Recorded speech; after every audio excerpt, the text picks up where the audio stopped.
আজকের এই ভিডিওতে জানতে পারবেন হজরত মুহাম্মদ সাল্লাল্লাহু আলাইহি ওয়াসাল্লামের জীবনের ঘটনা। ভিডিওটি না টেনে চলুন শুরু করা যাক। ১. জন্ম ও শৈশব ৫৭০ খ্রিস্টাব্দ। আরবের মক্কা নগরীতে কুরাইশ বংশে তার জন্ম হয়। জন্মের আগেই তিনি পিতাকে এবং মাত্র ৬ বছর বয়সে মাকে হারান।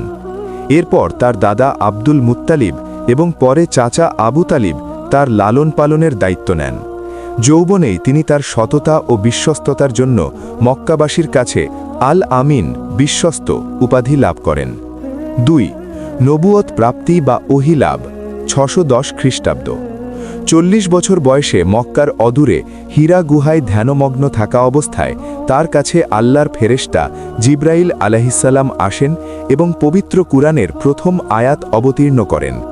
এটিই ছিল তার নবুয়ত প্রাপ্তির সূচনা। এরপর তিনি গোপনে এবং পরে প্রকাশ্যে মক্কায় একত্ববাদের প্রচার শুরু করেন। ৩. তায়েফ গমন ও মেরাজ ৬২০ থেকে ৬২১ খ্রিস্টাব্দ। মক্কায় প্রবল বিরোধিতার মুখে তিনি ইসলাম প্রচারের জন্য তায়েফ যান, কিন্তু সেখানকার লোকেরা তাকে চরমভাবে লাঞ্ছিত করে ও পাথর নিক্ষেপ করে। এই কঠিন সময়ের কিছুদিন পরেই তিনি মেরাজ বা ঊর্ধ্বাকাশে ভ্রমণের মাধ্যমে আল্লাহর নৈকট্য লাভ করেন, যা তার জীবনের অন্যতম অলৌকিক ঘটনা। ৪. মদিনায় হিজরত ৬২২ খ্রিস্টাব্দ। মক্কায় কুরাইশদের অত্যাচার চরমে পৌঁছলে এবং তাকে হত্যার ষড়যন্ত্র হলে আল্লাহর নির্দেশে তিনি মক্কা ত্যাগ করে মদিনায় তৎকালীন ইয়াসরিবে চলে যান।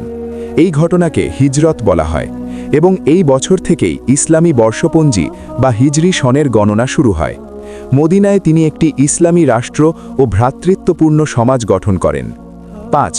গুরুত্বপূর্ণ যুদ্ধসমূহ।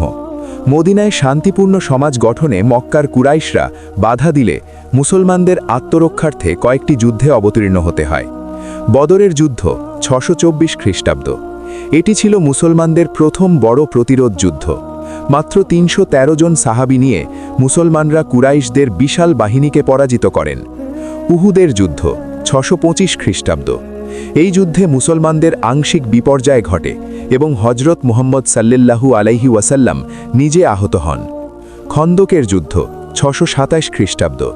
কুরাইশ ও তাদের মিত্ররা মদিনা অবরোধ করলে সালমান ফার্সি রাদিয়াল্লাহু আনহু এর পরামর্শে মদিনার চারপাশে পরিখা বা খন্দক খনন করে মুসলমানরা শহর রক্ষা করেন। হুদাইবিয়ার সন্ধি ৬২৮ খ্রিস্টাব্দ। রাসূল সাল্লাল্লাহু আলাইহি ওয়াসাল্লাম সাহাবীদের নিয়ে মক্কায় ওমরা পালনের উদ্দেশ্যে গেলে কুরাইশরা তাদের বাধা দেয়। তখন হুদাইবিয়া নামক স্থানে মুসলমানদের সাথে কুরাইশদের একটি শান্তি চুক্তি স্বাক্ষরিত হয়।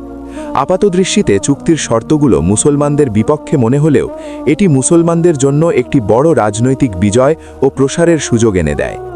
৭. মক্কা বিজয় ৬৩০ খ্রিস্টাব্দ। কুরাইশরা হুদাইবিয়ার সন্ধির শর্ত ভঙ্গ করলে হজরত মুহাম্মদ সাল্লাল্লাহু আলাইহি ওয়াসাল্লাম ১০,০০০ সাহাবীর এক বিশাল বাহিনী নিয়ে মক্কা অভিমুখে রওনা হন। প্রায় বিনা রক্তপাতে মক্কা বিজিত হয়। বিজয়ের পর তিনি তার ওপর অত্যাচারকারী মক্কাবাসীদের প্রতি সাধারণ ক্ষমা ঘোষণা করেন, যা ইতিহাসে ক্ষমার এক অনন্য দৃষ্টান্ত। ৮. বিদায় হজ ও ওফাত ৬৩২ খ্রিস্টাব্দ। ৬৩২ খ্রিস্টাব্দে তিনি তার জীবনের শেষ হজ পালন করেন, যা বিদায় হজ নামে পরিচিত। আরাফাতের ময়দানে তিনি ঐতিহাসিক বিদায় হজের ভাষণ দেন, যেখানে মানবাধিকার, সাম্য এবং নারীর অধিকারের কথা স্পষ্টভাবে বলা হয়। একই বছর মদিনায় তিনি ইন্তেকাল করেন। ভিডিওটি ভালো লেগে থাকলে আমাদের চ্যানেলটি সাবস্ক্রাইব করে পাশে থাকা বেল আইকনটি বাজিয়ে দিবেন। এ ধরনের নিত্য নতুন ভিডিও পেতে আমাদের সাথেই থাকুন। ভিডিওটি কেমন লেগেছে অবশ্যই কমেন্ট করে জানিয়ে দিবেন।